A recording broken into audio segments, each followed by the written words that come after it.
অনেক সময় আমরা ভাবি এই দেশের সমস্যা শুধু সরকারের, কিন্তু বিশ্বব্যাংকের এক বিশ্লেষণে বলা হয়েছে টেকসই উন্নয়ন শুধু নীতি নির্ধারকদের উপর নির্ভর করে না, এটা নাগরিকদের আচরণ, সামাজিক আস্থা এবং নিয়ম মানার সংস্কৃতির উপর নির্ভরশীল।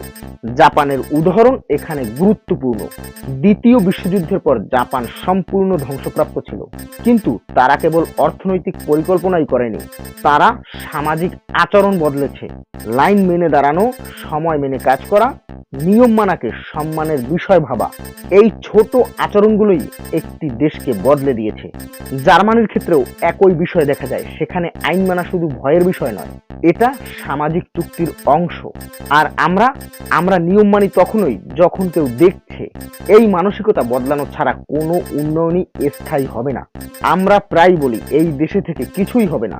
এই বাক্যটা খুবই আরামদায়ক, কারণ এই কথাটা বললে আর কিছু করার প্রয়োজন পড়ে না। কিন্তু এই বাক্যটাই সবচেয়ে বেশি বিপজ্জনক, কারণ OECD এর গবেষণায় বলা হয়েছে যেসব সমাজে নাগরিকদের মধ্যে লার্ন হেল্পলেসনেস তৈরি হয়, অর্থাৎ মানুষ মনে করে কিছুই বদলানো সম্ভব নয়, সেই সমাজে সংস্কার পুরোপুরি ব্যর্থ হয়।